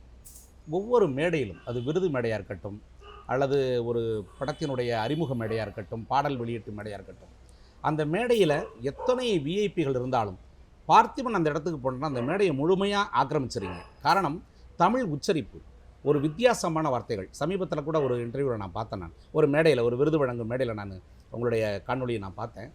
அந்த காணொலியில் சொல்கிறீங்க, நீங்கள் கண்டிப்பாக கூப்பிடுங்க, கூப்பிடாமல் விட்டுறாதீங்க, நீங்கள் கூப்பிடுற தூரத்தில் நான் இருக்க மாட்டேன், ஆனால் கூப்பிட்டா தூரத்தில் இருக்க மாட்டேன் அப்படின்னு. அந்த தமிழ் உச்சரிப்பு இயல்பிலேயே வந்ததா அல்லது திட்டமிட்டு நீங்கள் தயார்படுத்திட்டீங்களா? எனக்கு தெரிஞ்சு அழுகையை தவிர எதுவும் தானாக வர்றது கிடையாது. அழுகை தான் தனியாக இருக்கும்போது தானாக வந்துடுது. நீங்கள் சொல்கிறது வந்து, என்கிட்ட ஒரு பெண் வந்து கேட்டாங்க, நான் உங்களை எப்படி சார் கூப்பிட்றதுன்னு. ரியல் இன்சிடென்ட் அது. நீ எப்படி வேணாலும் கூப்பிடுமா, ஆனால் கூப்பிட்ற தூரத்தில் இருக்க மாட்டேன், கூப்பிட்டா தூரத்தில் இருக்க மாட்டேன், நான் பக்கத்தில் இருப்பேன், நீ வெக்கத்தில் இருப்ப அப்படிங்கிறது. நீங்கள் பார்த்தீங்கன்னா அழகான காயினேஜ், ரைம். ஆனால் கலைஞர் அவர்கள் பேசுகிற மாதிரியான தமிழ் கிடையாது இது. இதை வந்து நான் எளிமைப்படுத்தப்பட்ட தமிழில் அதே அழகு மட்டும் இருக்கும். அதில் வந்து நெளிவு சுழிவும், அந்த வார்த்தைகள் ரொம்ப பக்கமாக இருக்கிறதும், அது எல்லாமே அதுக்குள்ளே அழகாக இருக்கும். திட்டமிடாமலே உருவாகினது அது வந்து அப்படி சொல்ல முடியாது. சித்திரமும் கைப்பழக்கம் செந்தமிழும் நான் பழக்கம் மாதிரி அது ஒரு விதமான ப்ராக்டிஸ் தான். உண்மை. நான் வந்து ராத்திரி 12 மணிக்கு எழுந்திரிச்சு, எல்லாரும் முதல் நாள் படுத்து மறுநாள் எழுந்திருப்பாங்க, நான் அதே நாளில் படுத்து அதே நாளில் எழுந்திரிக்கிறவன். 12-12:30 மணிக்கு படுத்து 3:30 மணி 4 மணிக்கு எழுந்திரிப்பேன் நான். சிவாஜி சார் படத்தில் பார்த்தா சிவாஜி சார் இப்படி பண்ணுவார், கமல் சார் இப்படி வந்தால் அப்படி பண்ணுவார், ரஜினி சார் நடந்து வந்தால் பயங்கர ஸ்டைலு, அஜித்தின் பேர் சொன்னாலே பயங்கர விசில். இப்படி ஒருத்தருக்கு ஒரு விஷயம் இருக்கும்போது இந்த மேடை என்னை ரொம்ப மதிக்குதுன்னும் போது நான் அதை ரொம்ப மதிக்கணும். அப்போ நான் போகிறது வாய்க்கு வந்ததெல்லாம் பேசுகிற மாதிரி இருக்கக்கூடாது. அதுக்காக ஒரு சின்ன ப்ரிப்பரேஷன் ஒன்று இருக்கும். விஜய் ஆண்டனியோட ஒரு படம் நான் ஒரு படம் வந்தது. நான் எல்லாரையும் பேச வச்சுட்டு 32வது ஆளாக என்னை பேச வச்சாங்க. நான் சொன்னேன், நான் என்பது 4 வகைப்படும், கார்லிக் நான், பட்டர் நான் அப்படின்னு ஆரம்பித்தேன். சபை இப்படி தான் சிரிக்க ஆரம்பித்தாங்க. இது வந்து அவங்க எதிர்பாராதது. ஒரு ஆடியோ ஃபங்க்ஷனில் வந்து பட்டர் நானை பற்றி பேசுகிறதுக்கு என்ன இருக்குது அப்படின்னு. அதுக்கப்புறம் நான் கொண்டு வந்துடுவேன், அது எப்படியாவது கொண்டு வந்து கனெக்ட் பண்ணுவேன். ஆனால் முதல்ல அவங்கள ஈர்க்க வேண்டியது, சினிமாவும் அதே மாதிரி தான். ஒரு 10-15 நிமிஷத்துக்குள்ளே நீங்கள் அவங்கள ஈர்த்து கைக்குள்ளே வச்சுக்கணும். அந்த ஃபார்முலா தான் நம்மளுடைய மேடை பேச்சுக்கும். மேடை பேச்சில் வந்து எல்லாரும் எடுத்தோன்னே வணக்கம், அவருக்கு வணக்கம், இவருக்கு வணக்கம்னு ஆரம்பிப்பாங்கல்ல. ஆரம்பிக்கும் போது நான் கவனிச்சிருக்கேன், எல்லாரும் வந்து வேறு ஏதோ பண்ணிகிட்டு இருப்பாங்க, பார்த்துட்டு இருப்பாங்க. சரி, ஒரு 5 நிமிஷம் வணக்கம் சொல்லுவார் இவர் அப்படின்னு அதை உடைச்சிருவேன் நான். அந்த இடத்துல வணக்கம் சொல்லாமல் வேறு ஏதாவது சொல்லி நடுவில் சொல்லுவேன் நான். ஐயோ மறந்துட்டேங்க, எல்லாருக்கும் வணக்கம் சொல்லணும் அப்படின்னு சொல்லுவேன் நான். ஒரு புதுமையாகவும் இருக்கும், அது எல்லாரையும் கவர்ற மாதிரியும் இருக்கும். ஆனால் அது ஒரு பெரிய பெயின், வலி. அது வலி நிச்சயமாக வலி. ஏதாவது ஒரு நிகழ்ச்சிக்கு போகணுன்னா நம்ம வந்து ஒவ்வொரு முறையும் எல்லாருடைய கவனத்தையும் ஈர்க்கணுங்கிறது ஒரு மிகப்பெரிய வழிதான். அதே மாதிரி எரித்தாலோ புதைத்தாலோ புதையாமல் எரிந்து கொண்டிருக்கும் என் நினைவு தீனி அப்படின்னு கிறுக்கல்ல சிரிக்கிறீங்க. அப்படி எரியாமல் புதையாமல் எரிந்து கொண்டிருக்கும் நினைவு தீ உங்கள் வாழ்க்கையில் இப்போ ஏதாவது ஓடிட்டு இருக்கா? தீ எப்படி ஓடும்? அது என்ன நதியாது? நான் ரொம்ப தீர்மானமாக எடுத்துக்கிட்ட விஷயங்கள் வந்து, இந்த தீ வந்து நிரந்தரமானதே கிடையாது. இது வந்து வரும், போகும், வரும், போகும், அப்படி தான் வந்துட்டு போகும். நம்மளை அப்படியே அணைச்சிட்டு தான் போகும். அது போயிடும். போனால் மறுபடியும் நம்ம தயாராக இருக்கணும். மறுபடியும் ஒரு தீ வந்து நம்மளை பற்றிக்கிறதுக்கு நம்ம ரெடியாக இருக்கணும். அந்த லெவலுக்கு நான் ரெடியாக இருக்கேன். அதனால் பேட்டியோடு நீங்கள் பார்த்துட்டு இருக்க யாராவது ஒரு எனக்கு இப்போ சமீபத்தில் கூட அது மாதிரி நிறைய லேட்டஸ்ட்டாக நிறைய இன்டர்வியூ வந்து காதலை பற்றி வந்திருக்கு. இதில் நிறைய பிரச்சனைகள்லாம் வேறு வந்திருக்கு எனக்கு. நான் சொன்னது வந்து வேற, அவங்க பிரித்து வேறு ஏதோ ஒன்று போட்டு அது கொஞ்சம் வீட்டிலலாம் பிரச்சனையாயிடுச்சு. இது நம்ம என்ன வேணால், இப்போ நான் ஒரு ஃப்ரீ பேர்ட். என்னுடைய வாழ்க்கை, என்னுடைய ஆசை, என்னுடைய காதல், என்னுடைய எல்லாமே, என்னுடைய காதல் என்பது என்னுடைய மரணத்தோடு சம்மந்தப்பட்டதெல்லாம் வேகமாக சொல்கிறேன். நான் யோசிச்சு சொன்னது. அப்போ நான் எனக்கான வாழ்க்கையை நான் வாழணும். நான் ஒரு பறவை மாதிரி இருக்கணும்னு ஆசைப்பட்றேன். என்னுடைய பழைய விஷயங்கள்லாம் எதுவும் இதில் படக்கூடாதுன்ட்டு. அட் த சேம் டைம் நான் யாரையும் ஹர்ட் பண்ண விரும்பலை. அதனால் அதை ரொம்ப தெளிவாக நான் வச்சுருக்கேன். ஆனால் எதையோ கிரிச்சு பேசி அது ஒரு பிரச்சனைலாம் ஆச்சு. ஆனால் இந்த காதலை பற்றி சொல்கிறது, நான் சொல்கிறது காதல் இல்லைன்னு சொல்கிறேன். எல்லா இன்டர்வியூலையும் நான் சொல்கிறது காதல்னு ஒன்று கிடையாது. இதை நம்ம உருவகப்படுத்திக்கிறோம். அது நமக்கு ஒரு சந்தோஷத்தை கொடுக்குது. எனக்கு காதலி தேவையில்லை, காதல் போதுன்ற. அதை கேட்டு 4 பெண்கள் ஃபோன் பண்ணி எனக்கு உங்களை ரொம்ப பிடிச்சிருக்கு, ஏன்னா நீங்கள் இவ்வளோ தெளிவாக இருக்கீங்க காதல் மேலே. நான் என்ன நினைக்கிறேன்னா, அதில் அவங்களுக்கு என்ன பிடிச்சிருக்குன்னா, நம்ம ரொம்ப பிடிச்சிக்கிட்டா தான் கஷ்டம். இவர் விட்டுருவார் போல இருக்கு. அதை கஷ்டப்பட்டு இஷ்டப்படுறாரு. ஆமாம், அது ஒன்று இல்லை. இவர் ரொம்ப நம்மளை நெருக்க மாட்டார். ஒரு கமிட்மெண்ட்டுங்கிற பேரில் ஹாரஸ் பண்ண மாட்டார். அப்புறம் நான் நிறைய சொல்கிறேன், காதலிக்கு நான் என்ன கொடுப்பேன்னா காதலை கொடுப்பேன், அவளுக்கு ஒரு ஃப்ரீடம் கொடுப்பேன். நம்மளை பிடிக்கல, வேற யாராவது பிடிக்குதா, அதுதான் இயல்பு. மாறிக்கிட்டே இருக்கும் மனசு. பொசசிவ்னஸ் இருக்காது. ஆமாம், எனக்கு வந்து அந்த பொசசிவ்னஸ்லாம் இல்லை. நீ நாளைக்கு யாரை வேணாலும் போய் லவ் பண்ணுன்னு சொன்னால் அது வந்து அந்த பெண்ணுக்கு ரொம்ப பிடிக்குதோ என்னமோ தெரியல. கண்டிப்பாக. சரி, இவரை பிடிச்சோம்னா இந்த மாதிரி நமக்கு நிறைய ஒரு லவ் குரு மாதிரி. இன்றைய இளைஞர்களுக்கு மிகவும் ஒரு பிடித்தமான உங்களுடைய பேச்சு இதுதாங்க. என்ன காரணம்னு கேட்டிங்கன்னா, பொது வெளிக்கு ஒரு விஐபி வரும்பொழுது அவங்க வந்து பிடிக்குதோ பிடிக்கலையோ, அவளுடைய தனிப்பட்ட வாழ்க்கை எப்படி இருக்கோ தெரியாது. ஆனால் அது தற்காத்து கொள்ள தன்னை சுற்றி ஒரு மாய பிம்பத்தை உருவாக்கி தமிழர்களுடைய பண்பாடு, கலாச்சாரம், நாகரிகம் அப்படின்னு பேசிட்டு போவாங்க. குடும்ப அமைப்பு அப்படின்னு பேசிட்டு போவாங்க. ஆனால் நீங்கள் பல முறை பல பேட்டியில் நேர்காணலில் சொல்லியிருக்கீங்க, ஒரு திருமணம் என்பது 7 வருடங்கள். அந்த 7 வருடங்கள் முடிந்தவுடனே ஒரு சின்ன மனஸ்தாபம் வரும். அதை நீங்கள் பேட்ச் ஒர்க் பண்ணி கொண்டு போனீங்கன்னா 12 வருடங்கள் கொண்டு போகலாம். ஆனால் அதுக்கப்புறம் கொண்டு போகிறது சிரமம். அதனால் தனி நபர் சுதந்திரம் வேணும் அப்படின்னு சொல்கிறீங்க. அப்போ உங்கள் கணவன் மனைவிக்குள்ள கருத்து வேறுபாடு இருந்தால் அவங்க நிச்சயமாக அவங்க பாதையில் போயிடலாம், புதிய பாதையை எடுத்துகிட்டு போயிடலாம் நீங்கள் சொல்கிறீங்க. ஆனால் அப்படி ஒரு சூழ்நிலை வரும்பொழுது ஒரு கீர்த்தனாவுக்கும் அபிநயாவுக்கும் ராக்கிக்கும் கிடைத்த மாதிரி ஒரு நல்ல தகப்பன், அன்பான தகப்பன் எல்லா குழந்தைகளுக்கும் கிடைக்குமா? அந்த குடும்பத்தில் வரக்கூடிய குழந்தைகளுடைய எதிர்காலம் பாதிக்கப்படாதா? நம்ம ஏதாவது ஒரு கோணத்தில் தான் ஒரு பதிலை வச்சுக்க முடியும். எல்லா கோணத்தையும் அதில் யோசித்து பார்த்தோம்னா நம்மளால் நிம்மதியாகவே இருக்க முடியாது. முதல்ல நான் அடிக்கடி சொல்கிறது, கணவன் மனைவி பிரியலாம், ஆனால் தாய் தந்தை பிரியக்கூடாது. இதுதான் என்னுடைய கான்செப்ட். ஒரு குழந்தை உருவாகிறதுக்கு முன்னாடி முடிவு பண்ணிவிடுங்க. கடைசி வரைக்கும் நீங்கள் 2 பேரும் சேர்ந்துருப்பீங்களான்னு முடிவு பண்ணால் அப்போ அந்த குழந்தைய வரவேற்கலாம்.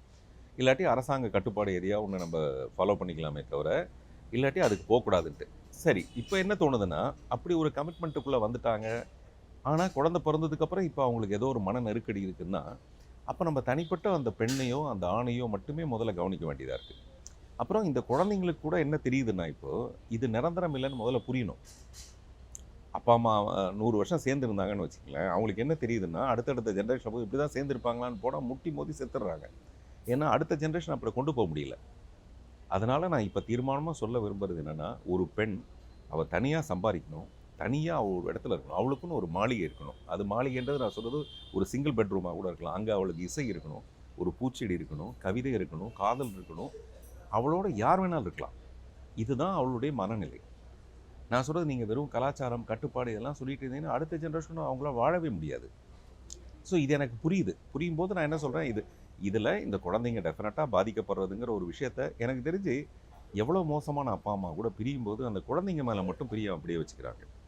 இப்போ உதாரணத்துக்கு எங்கள் 2 பேருடைய விஷயத்தில் எங்கள் 2 பேருக்கு ஏதோ மனசு பிரச்சனைகள் வந்தால் கூட கல்யாணம் வரும்போது நாங்கள் 2 பேரும் சேர்ந்து நின்று தான் அந்த விஷயத்தை பண்ணோம். நிச்சயமாக அதில் வந்து எந்த விதமான அப்போ அதற்கு அந்த தனிநபர் சுதந்திரம் வேணும்னா பெண் குழந்தைகளுக்கு கல்வி, அவங்களுடைய அடிப்படையான அவங்களுக்கு ஒரு பொருளாதார ஸ்திரத்தன்மை இது கண்டிப்பாக வரணுங்க. அப்படி நான் வந்து விவாகரத்தை பற்றி பேசும்போது நான் சொன்னேன், இந்த விவாகரத்தை அதிகமாக வர்றதுக்கு காரணம் இன்றைக்கி பெண்கள் படிக்கிறாங்க, அவங்களே சம்பாதிக்கிறாங்க. நான் எதுக்கு இவனுக்காக நான் கட்டுப்பட்டு போகணும், இவன் குடிச்சிட்டு வருவான், கல்லானாலும் கணவன்லாம் ஏன் சொல்லணும் அப்படின்னு நான் ஒன்று சொன்னேன். அதை ஒருத்தர் தப்பாக எடுத்து போட்டு அதை என்ன பண்ணிட்டாங்க, விவாகரத்துக்கு காரணம் பெண்கள் சம்பாதிக்கிறதா அப்படின்னோடனே இவர் யார் தெரியுமாங்க, இவர் புதிய பாதையில் இப்படி பண்ணவராச்சுங்கன்னு சொல்லிட்டு கீழே கமெண்ட் நம்ம எப்பவுமே எதை ஒரு நேர்கோட்டில் அழகாக பேசுகிறோமோ, நான் இப்போ நீங்கள் எவ்வளோ தடவை கேட்டாலும் என்னுடைய தெளிவான கருத்தை தான் சொல்கிறேன். எனக்கு அதில் எந்த பயமும் கிடையாது. நிச்சயம்.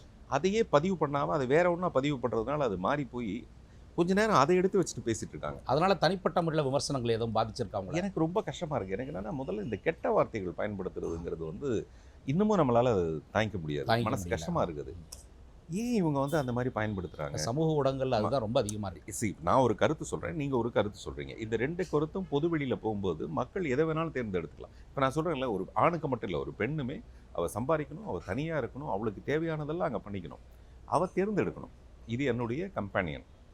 எல்லாம் போக போக அப்படி தான் இருக்கும். நம்ம எனக்கு ஒரு கம்பேனியன், எனக்கு உனக்கு ஒத்து வரலையா, பிரிஞ்சு சந்தோஷமாக பாயின்னு சொல்லிட்டு போயிடலாமே அப்படிங்கிறது தான் அடுத்த ஜென்ரேஷன் இருக்க போகுது. இப்போ நம்ம பார்த்துக்கிட்டே இருக்கோம். அப்படி தான் நிச்சயமா. நம்ம இது பண்ணக்கூடாதுன்னு நீங்கள் கட்டி போட்டு அது என்ன பண்ணுவாங்கன்னா, இந்த நாங்கள்லாம் இப்படி வாழ்ந்துட்டோம்ல, நானும் உங்கள் அம்மாவும் 2 பேருக்கும் பிடிக்கவே பிடிக்காது. ஆனால் நாங்கள் 60 வருஷம் வாழ்ந்தோம்ல, நீங்கள் மட்டும் ஏன் சந்தோஷமாக இருக்குது, நீங்களும் அப்படியே சாவுங்கன்னு சொல்கிற ஒரு கூட்டம் ஒன்று இருக்குது. அவங்களுக்கு நான் சொல்கிறது தான் சவுக்கடி. எப்படி திரைப்படங்கள் வந்து ஒரு 10 வருடங்கள் 15 வருடங்கள் நீங்கள் அட்வான்ஸாக திங்க் பண்ணுறீங்களோ, அதே போல் சமூகத்தை பற்றிய உங்களுடைய சிந்தனை ஒரு 10-15 வருடங்கள் அட்வான்ஸாக இருக்குன்னு நினைக்கலாம் இல்லைங்களா? நிச்சயமாங்க, இந்த நிச்சயமா. விஷயத்துல. எனக்கு தெரிஞ்சு நிறைய நடிகர்கள் அவங்க வந்து குடிப்பாங்க, சிகரெட் குடிப்பாங்க, ஆனால் சபையில் வந்தால் இதெல்லாம் செய்ய மாட்டாங்க. அதை பற்றி தவறாகவும் பேசக்கூடாது, தவறி போய்ட்டு அது வந்துடக்கூடாதுன்னு சில நடிகர்கள்லாம் நான் பார்த்துருக்கேன். அது ஒரு விதமான சமூக அக்கறை. அதை நான் இல்லைன்னு சொல்ல மாட்டேன். இப்போ மக்கள் திலகம் எம்ஜிஆர் மாதிரியே எல்லாரும் இருக்க முடியல நான் சொன்னேன் பார்த்தீங்களா. ரஜினி சார் வந்தார், அதெல்லாம் பிரேக் பண்ணார். ஒரு ஹீரோவாக இருக்கிறதுக்கு இதெல்லாம் எனக்கு தேவையில்லைப்பா. ஆனால் அவரே கொஞ்சம் காலம் கழித்து அவர் சொன்னார், சிகரெட் வந்து ரொம்ப கெடுதல், ட்ரிங்க்ஸ் வந்து ரொம்ப கெடுதல். அவர் வந்து ஒரு விஷயத்தை அனுபவித்து அது தவறுன்னு சொல்கிறார். இப்போ என் விஷயத்தில் எங்கள் அப்பா வந்து நிறைய சிகரெட் குடிப்பார், 100 சிகரெட் குடிப்பார். அதே வேற மாதிரி சமூக ஊடகங்கள் சொல்லுது, அவர் நல்லா அனுபவிச்சிட்டாரு, இப்போ வந்து மற்றவங்களை அனுபவிக்க வேணாம்னு சொல்கிறாரு அப்படின்னு. அதை தான் அந்த அனுபவிக்கிறதுங்கிறது தான் தப்பாக இருக்குது. அந்த அனுபவிக்கிறது எதை அனுபவிச்சாருன்னா அது கஷ்டம்தான், அது தவறு தான். ஸ்மோக்கிங் இஸ் இன்னும் சொல்லப்போனால் படம் ஆரம்பிக்கும் போது smoking is injurious to health போட்டு ஒரு ஆட் ஒன்று போடுறாங்க. அதை யார் ஸ்மோக் பண்ணுறாங்களோ அவ பார்க்குறதே கிடையாது. நான் ஸ்மோக் பண்ணதே கிடையாது, ஆனால் நான் பார்த்துட்டு இருப்பேன். என்ன ஒரு இல்லை அப்படின்னு நான் பார்க்குறேன். திரும்பி பார்த்தா அவன் பார்க்கவே மாட்டாங்க அவன். ஸோ அப்படியே தன்னைத்தானே கூடு கட்டிக்கிட்டு மறைச்சிக்கிட்டு நீங்கள் சொல்கிற மாதிரி கல்ச்சருங்கிற பேரில் நம்ம இப்படிலாம் பேட்டி கொடுத்தோம்னா எனக்கு நல்ல விதமான பதில்களும் வருது, நல்ல விதமான எதிர்பார்ப்பு. பரவாயில்ல, இந்த மனுஷன் வந்து நேர்மையாக பேசுகிறான்னு இருக்குது. சிலத்தையும் ஒரு பொறுக்கி இப்படி தான் பேசுவான்ற மாதிரி இருக்கு. அது காரணம் என்னங்களே, அது உங்களுடைய கருத்தை ஏற்றுக்கொள்ள முடியாத நபர்கள், அந்த பழமைவாதிகள் வந்து சொற்களால் கல்லெறிதல். அது இந்த சமூக ஊடகங்கள் வாயிலாக நேரடியாக சந்திக்க முடியாது, நேரடியாக சொல்ல முடியாது. சில பேர் நேரடியாக அந்த மாதிரி நபர்களை ஆஃபீஸ் மூலமாக தொலைபேசியில், வணக்கம் நான் பார்த்திபன் பேசுகிறேங்க, நான் இந்த மாதிரி ஒரு கருத்தை பார்த்தேன்னு அவர் சார் தெரியாமல் அப்படி ஒன்று போட்டேன் சார், நீங்கள் எனக்கு பேசுவீங்கன்னு எனக்கு தெரியாது சார். அப்படி எத்தனை பேரை நம்ம மாற்ற முடியும்? அதனால் அதையும் விட்டுட்டேன் நான். அதனால் நம்மளுடைய கருத்தை நம்ம சொல்லுவோம். நான் ஒன்றும் பெரிய ஞானி இல்லை. நான் பேசுகிறது பூரா இந்த நிமிஷம் வரைக்கும் எனக்கு கிடைச்ச ஞானம். மேபி அடுத்த நிமிஷம் வந்து மாறலாம். வாழ்க்கையினுடைய அனுபவ அறிவு. கண்ணதாசன் சொன்ன மாதிரி அந்த அனுபவம் தான் கடவுள், வேற ஒன்றுமே கிடையாது. அப்படியே அனுபவிச்சுட்டே போவோம். இந்த நேரத்தில் நீங்கள் என்ன கேட்குறீங்க, கேமரா வைக்கிறீங்க, லைட்டை வர போடுறீங்க, என்ன சொல்லுங்கன்னு சொன்னால் நான் சொல்கிறேன், அவ்வளோதான். அவர் சொன்ன முழுமையான ஒரு அடிப்படை மனிதனுடைய தத்துவமே, நான் கல்லோ மரமோ அல்ல மாறாமல் இருப்பதற்கு ஆறறிவு படைத்த மனிதன், சூழ்நிலைக்கு தகுந்தாது போல் மாறுபவன் தான் மனிதன் சொன்னார் கண்ணதாசன். அதுதானே வாழ்க்கை இன்னைக்கு போயிட்டு இருக்கு. அதுதானே ஒவ்வொரு இடத்துலையும் நிரூபிக்கப்பட்டிருக்கிறார். உங்களுடைய கிறுக்கல்கள் வந்து ஒரு 15 வருடங்கள் இருக்குமாங்கய்யா? மேலேங்க 24 வருஷம். 24 வருடங்களா? 2000 வந்து. அதற்கு பிறகு ஏன் நீங்கள் எழுதுறதை விட்டீங்க? அது கவிதைக்கு வஞ்சமா அல்லது கற்பனைக்கு பஞ்சமா? அதெல்லாம் பாணியில கேட்குறேன். அதெல்லாம் ஒன்றுமே இல்லை, நிறைய எழுதி வச்சுருக்கேன். அதுக்கான நேர அவகாசம் இல்லாமல் போயிடுச்சு. நான் ஒரு வேலையை தொட்டேன்னா அது நீண்டு போயிடுது. இப்போ கிறுக்கல்கள் எழுதும்போது என் கூட குமார்னு ஒரு நண்பர் இருந்தார், என்னுடைய உதவியாளர் இருந்தார். அவர் இருந்ததுனால சசின்னு சொல்லிட்டு ஒரு டிசைனர் இருந்தாங்க. அவங்கெல்லாம் இப்போ ரொம்ப பெரிய ஆள் ஆகிட்டாங்க. அதனால் எனக்கு ஒரு ப்ராப்பரான ஒரு ஆள் கிடைக்கல. இப்போ நான் பண்ண புக்கு வந்து ரொம்ப பேசப்பட்ட ஒரு புத்தகம். இப்போவும் அது வந்து புத்தக கண்காட்சியில் வந்து போயிட்டு மீண்டும் அச்சுக்கு வந்துருக்கு போயிட்டுருக்கு. அப்படி இருக்கும்போது அடுத்த புத்தகத்தை பற்றி நான் எதிர்பார்ப்பு எனக்கு ஒன்று பெருசாக இருக்குது. இப்போ நான் எதுக்கு இவ்வளோ அவசரமாக எழுதி நான் என்ன பண்ண போகிறேன்? அது விற்கவா போகிறேன்? அதுக்கு பதிலாக இன்னும் கொஞ்சம் நேரம் எடுத்துக்கிட்டு அழகாக பண்ணலாமேன்னு நினச்சிட்டு இல்லை. உங்களுக்கு திரைப்படம் ஆனால் சேமித்து வச்சுருக்கேன். நான் ட்விட்டர்லையும் ஃபேஸ்புக்கில் இன்ஸ்டாவில் எழுதுறது எல்லாமே அதையே புத்தகமாக மாற்றத்துக்கான அவ்வளோ விஷயம் வச்சுருக்கேன். ஏன்னா திரைப்படங்கள் வந்து நீங்கள் அந்த ஒரு குறிப்பிட்ட காலத்துக்கு அப்புறம் 30-40 வருடங்களுக்கு அப்புறம் அது மறைந்து போக வாய்ப்பு இருக்குது. ஆனால் உங்களுடைய எழுத்து, உங்களுடைய பதிவு, உங்களுடைய அது வந்து எந்த காலத்துலையும் உங்களுக்கு இன்னும் 100 வருடங்கள் ஆனாலும் உங்களுடைய பதிவு, உங்களுடைய மூளை, உங்களுடைய சிந்தனை, உங்களுடைய அறிவுத்திறன் அது வந்து அச்சில் இருக்கும். அது மாறவே மாறாது. பார்த்திபன் யாருங்கிறது அந்த கிறுக்கல்கள் சொல்லும். அதுபோல் வரக்கூடிய காலங்களில் நிச்சயமாக உங்களுடைய எழுத்துக்களை நாங்கள் எப்போவுமே எதிர்பார்க்க முடியாது. அச்சு அசலாக பார்த்திபன் மாதிரியே இருக்காருன்னு சொல்கிறதுக்கு பதிலாக பார்த்திபன் வந்து இந்த அச்சில் இருக்காருன்னு சொல்கிறது கண்டிப்பாக நிச்சயமாங்க. ஒரு சொல் விடைங்க. ஒரே ஒரு வார்த்தை சொல்கிறேன், அதுக்கு நீங்கள் உங்களுடைய அதற்கான உங்களுடைய விடை என்ன உங்கள் மனசில் தோணுது அது சொல்லுங்க. பெண் இல்லாமல் என்னால் இருக்கவே முடியாது. நான் வந்து பக்கத்தில் ஒரு பெண்ணோட தான் படுத்திருக்கேன். ஆனால் பேப்பர் இருக்கும், பேட் இருக்கும், அதுக்கு பக்கத்தில் ஒரு பெண் இருக்கும். அந்த பெண் அதுதான் பார்த்திபன். காதல் எந்த காதலை சொல்றதுன்னு யோசிக்கிறீங்க? அது இல்லை, நான் வந்து காதலிக்கான பேருன்னா பரவாயில்ல, யோசிக்கலாம், எந்த காதலின்னு சொல்லலாம். இவ்வளோ யோசிக்கிறேன்ல, காதல் வந்து என்னை நிறைய யோசிக்க வைக்குது. அதான் காதல். அதுதான் காதல். அந்தமான் என் வாழ்க்கையில் கடந்து போனதெல்லாம் அந்தமான் தான். நிறைய மான் வந்து நான் இன்னைக்கு கூட பார்க்குறேன். அந்த ராஸ் ஐலாண்டு போயிருந்தேன், அங்கே வந்து நிறைய மான்கள் இது கடந்து போகும்போது அதில் எல்லாமே ஒரு காதல் தான் தென்பட்டுது எனக்கு. ஒவ்வொரு மான்லேயும் ஒரு காதல், ஒரு மான்லேயும் ஆனால் எல்லாமே மான் மாதிரி அழகு. சிலது வந்து கிளையோடு இருக்குது, சிலது வந்து புள்ளி புள்ளியாக இருக்குது. அந்த மாதிரி இந்த காதல் மட்டும் கடந்து போயிடாதுன்னு நான் நினைக்கிறேன். நான் முதல்ல சொன்ன மாதிரி நானும் சராசரி மனிதன் தானே. அந்த மான் வந்து என்னை நம்ப வைக்குது, இல்லை நான் கடந்தே போக மாட்டேன் அப்படின்ட்டு. அப்புறம் ஒரு ஸ்டேஜில் அதுவும் கடந்து போகும்போது வாழ்க்கையோட ஒரு பெரிய தத்துவம் இருக்குல்ல, சேஞ்சஸ் நெவர் சேஞ்சுங்கிற ஒரு விஷயம் வந்து நான் அதை ரொம்ப கூர்ந்து ஒரு சினிமாக்குள்ளே போய் அந்த ப்ரொஜெக்டருக்குள்ளே போய் பார்க்குற மாதிரி பார்க்குறேன் அந்த காதலை. இந்த காதல் என்னை தாண்டி போகிறதுக்கு என்ன காரணம்? அது ஒரு சுவாரஸ்யமான காரணமாக இருக்குது. அது எனக்கு பிடிச்சிருக்கு. அந்த காரணமே எனக்கு பிடிச்சிருக்கு, அந்த காதலே எனக்கு பிடிச்சிருக்கு. தூரத்தில் பார்த்தா இன்னொரு மான் அங்கே பார்த்துட்டு இருக்கு. சரி, ஓகே பாய் அப்படின்னு சொல்லிட்டு அந்த மான் போட்டு அந்த மானுக்காக பார்த்துட்டு இருக்கு. புதிய மான். ஆமாம், இதுவும் அந்த மான், இதுவும் அந்த மான். அந்த மான் தான். பாக்கியராஜ். ஒவ்வொரு அரிசியிலையும் அந்த சாப்பிட்றவனோட பேர் இருக்கும். நான் சாப்பிட்ற பிரியாணியில் ஒரு பேர் இருக்கிறதுக்கு காரணம் அவர். கீர்த்தனா. நம்ம வழக்கமாக வந்து எங்கேருந்து பிறந்தமோ அதை தான் தாயின்னு சொல்கிறோம். எனக்குள்ளது பிறந்துக்கிறது கூட ஒரு தாயாக இருக்க முடியும்னு பார்த்தா அது கீர்த்தனை. இன்னொரு தாய். ஆமாம், இன்னொரு தாய் ஒன்று, தாயானவள். ஆமாம். இயக்கம். இது வந்து சாதாரணமாக இல்லாமல் வேறு எதையாவது ஒன்று சொல்லிடலான்றதுக்காக யோசிக்கிறது கிடையாது. என்னுடைய இயக்கத்தில் இருக்கிற விஷயமும் அதே மாதிரி தான். சராசரியாக இல்லாமல் அதில் வேறு எதையாவது ஒன்று புதுசாக சொல்ல முடியுமா அப்படின்னு எடுத்துக்கிற நேர அவகாசம் உட்பட அது அந்த இயக்கத்தில் இருக்குது. நிச்சயமாக. நடிப்பு. நான் ஒரு சிறந்த நடிகன். நான் சந்தோஷமாக இருக்கிறதா நடிக்கிறது, நான் வெற்றியோடு இருக்கிறதா நடிக்கிறது, அந்த மாதிரிலாம் நடிக்காமல் நான் இப்படி தான் இருக்கேன், என்னுடைய மனசு இப்படி தான் அப்படின்னு சொல்கிற அந்த உண்மைக்கு பின்னாடி கொஞ்சோண்டு நடிப்பு இருக்குது. அது வந்து இல்லைன்னு சொல்ல முடியாது. அது வந்து லேசாக பவுடர் போட்டுக்கிட்டு வந்து உட்காந்து பேட்டி கொடுக்குற மாதிரியான ஒரு விஷயம் இருக்குது. அது எனக்கு தெரியும், உங்களுக்கு எவ்வளோ தெரியும்னு தெரியாது. எனக்குள்ள ஒரு சின்ன பகுதி நடிப்பு இருக்குது. அந்த நடிப்பை வந்து ஒரு சௌகரியத்துக்காக அப்படியே விட்டுறேன். அதுதான் எனக்குள்ளே இருக்க நடிப்பு. 100% உண்மையான பதில். பணம். சினிமாவில் வந்து round trolley, crane, drone, Jimmy அப்படிலாம் இருக்கும். எனக்கு வந்ததெல்லாம் பணம் அப்படி தான் போச்சு. ட்ராக் அண்ட் ட்ராலின்றது இப்படி ட்ராலியில் போகும், ஜிம்மினா இப்படி போகும், ட்ரோன்னா இப்படி போகும், அப்படி தான் போகுது அந்த பணம். ஆனால் அடுத்த வேளை சாப்பாட்டுக்கு இல்லாமல் இருந்த நான் கோடிக்கணக்கான ரூபாய் பார்த்தேன். கோடியாக பார்க்குறேன். இப்போவும் எனக்கு ஒரு படத்தில் நடிக்கிறதுக்கு 2 கோடி ரூபாய் சம்பளம். நானே யோசிக்கிறேன், டேய் உனக்கு 2 கோடி சம்பளமாடா, நீ எவ்வளோ கஷ்டப்பட்டு இருந்த, அப்போ நீ சந்தோஷமாக தான் இருக்கணும், நீ ஏன் வருத்தத்தில் இருக்க? ஹிந்தி படம் நான் டைரக்ட் பண்ணும்போது எனக்கு 5 கோடி ரூபாய் சம்பளம், ஒரு மிகப்பெரிய இந்தியாவோட ஒரு பெரிய ஆக்டரோட நான் ஒர்க் பண்ணிகிட்ருக்கேன். ஹாலிவுட்டில் போய் நான் ஒர்க் பண்ண போகிறேன். இது எல்லாமே பணத்தை மீறின ஒரு விஷயம்தான்.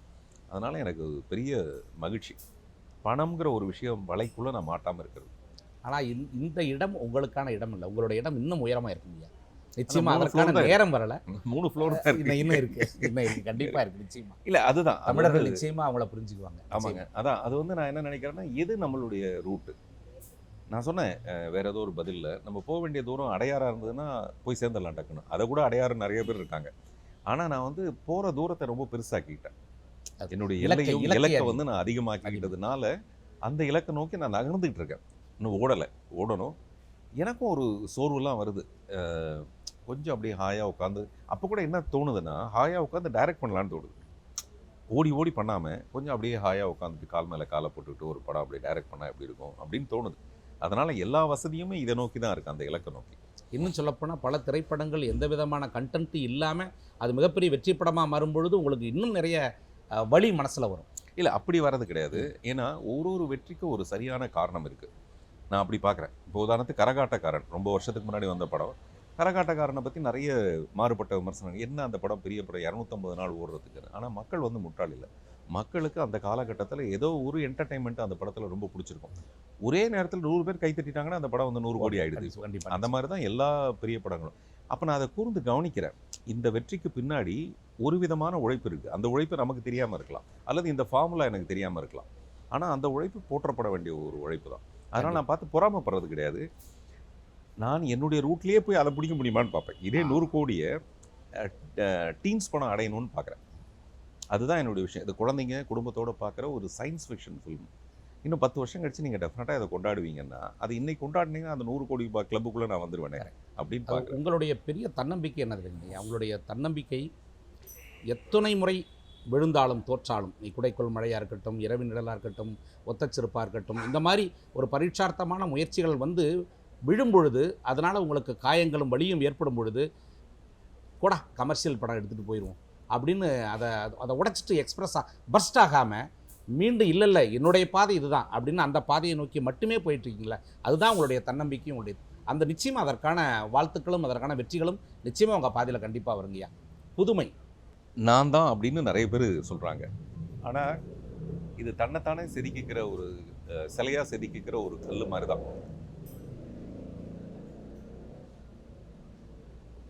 எஸ் பாலச்சந்தருடைய புதுமையை நான் பண்ணிட்டேனா அப்படிங்கிறது எனக்கு டவுட்டு.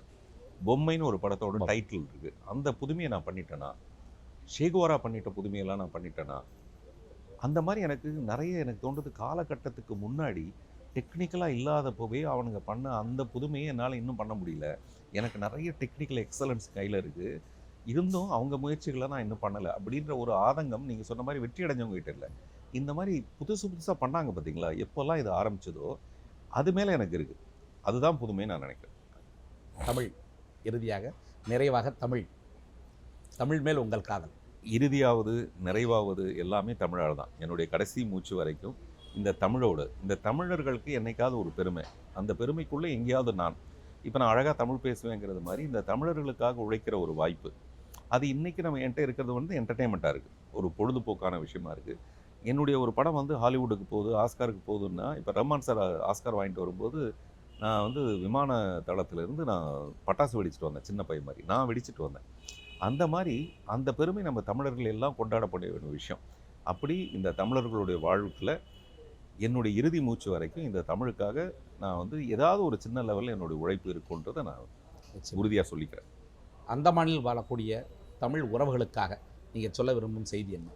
கடல் கடந்து திரவியம் தேடு மாதிரி ஒரு வெற்றி கொடி கட்டு படத்தில் நம்ம வந்து நிறைய பண்ணியிருக்கோம். சொந்த பந்தங்கள்லாம் விட்டுட்டு எங்கேயோ ஒரு இடத்துல இங்கே சுனாமி வந்தப்போ நான் யோசனை பண்ணிகிட்டே இருந்தேன். நிக்கோபார்லாம் இப்படி இருக்குது, எல்லாம் தெய்வ வயிற்றுப்பாட்டுக்காக அல்லது தன்னுடைய சொந்த பந்தங்கள் எங்கேயோ ஒரு இடத்துல இருப்பாங்க, நம்ம ஊரில் காரைக்குடியிலையோ எங்கேயோ ஒரு பக்கத்தில் சிதம்பரத்துலேயோ இருக்கிற ஒரு உறவுகளுக்காக இங்கே வந்து ஓடா தேஞ்சி உழைக்கிற இந்த மக்கள், இங்கே ஒரு பெரிய ரிஸ்க் இருக்குது. நான் முதல்ல சொன்னேன், இங்கே இருக்கிற காற்று, இங்கே இருக்கிற இயற்கை, இது எல்லாத்தையும் மீறி இந்த இயற்கைனா அதில் பின்னாடி அழிவும் ஒரு விஷயமா இருந்தாலும் இவ்வளவு உழைப்பையும் போட்டு இவ்வளோ நம்பிக்கையோட இந்த தூரத்தில் இருக்கிற அந்த சொந்தங்களுக்காக வாழ்கிற இந்த மக்களை வந்து நான் கையெடுத்து கும்பிட்றேன். இவங்களுடைய அன்புக்கு பாத்திரமாக இருக்கணும். இதுக்கு நான் வந்து ஒரு நாளைக்கு ஒரு படம் பண்ணணுங்கிறது என்னுடைய பெரிய ஆசையாக இருக்குது. வெற்றி கொடி கட்டு கிட்டத்தட்ட அந்த மாதிரி. அதில் என்ன சொன்னோம்னா, நாங்கள் உள்ளூர்லேயே இருந்து வெளிநாட்டுக்கு போய் உழைக்கணும்னு அவசியம் இல்லைன்னு. ஆனால் வெளிநாட்டு உழைக்கிற இந்த தமிழர்களுக்காக, ஊர் விட்டு ஊர் வந்து உழைக்கிற இந்த தமிழர்களுக்காகவும் அவங்களுடைய உணர்வுகளை புரிஞ்சுக்கிட்டு ஒரு படம் பண்ணணும்னு ஆசைப்பட்றேன். அது என்னுடைய காணிக்கையாக செய்யணும்னு நினைக்கிறேன். நாங்கள் எதிர்பார்க்குறோங்க அந்தமான் தமிழர்கள். இதுவரைக்கும் தூர்தர்ஷன் போர்ட்பிளேயருக்காக மிக அழகான இந்த இனிய மாலை விளைய அந்தமான் தமிழர்களுக்காக நீங்கள் எங்களோட இந்த இனிய மாலை சந்திப்புக்கு நீங்கள் ஒத்துக்கிட்டதுக்கும், உங்களுடைய மனப்பூர்வமான உங்கள் மனதில் இருக்கக்கூடிய அத்தனை உணர்வுகளையும் நீங்கள் மிக துணிச்சலாக அழகாக தமிழர்களோட பகிர்ந்ததுக்காகவும் நன்றிங்க. இந்த உண்டியலில் வந்து ஒத்த காசாக சேர்த்து வைக்கிற மாதிரி நான் எங்கே போனாலும், எந்த நாட்டுக்கு போனாலும் அங்கே இருக்கிற நண்பர்களோட பேசி பழகி, அப்புறம் எனக்கு கிடைச்சிருக்க பெரிய வாய்ப்பு அந்தமானில் இருக்கிற எல்லா மக்களோடையும் நான் பேசுகிறதுக்கான இந்த வாய்ப்பு எத்தனை பேருக்கு கிடைக்குது பாருங்கள். இப்போ நான் வந்து தூர்தர்ஷனில் வரேன்னா அன்னைக்கு அந்த டிவியை ஆன் பண்ணி பார்க்குறதுக்கான ஒரு பெருங்கூட்டம் இருக்கிறது தான் நான் சம்பாரிச்சிருக்க பெரு சொத்து. அதனால் இதை ரொம்ப பெருமையாகவும் சந்தோஷமாகவும் இப்படி ஒரு நல்ல வாய்ப்புக்காக ஒரு முறை நன்றி சொல்லிவிட்டு, வெள்ளிக்கிழமை நடைபெறுற அந்த திரையரங்கில் அடுத்து ஒரு வாரமாக நடக்குது என்னுடைய டீன்ஸ் படம். இந்த படத்துக்கு எல்லா இடத்த விட இந்த இடத்துல பயங்கர வரவேற்பு வந்தது அந்தமானில் அப்படின்னு எனக்கு ஒரு சந்தோஷம் கிடைச்சதுன்னு வச்சுங்களேன். அது நீங்கள் சொல்கிற மாதிரி அது தயாரிப்பாளர் அமையலாம், அல்லது மனநிறைவோடவாது இருக்கலாம். அதுக்காக என்னுடைய முன்கூட்டிய விருப்பத்தையும் நான் தெரிவிச்சுக்கிறேன். நன்றி, வணக்கம்.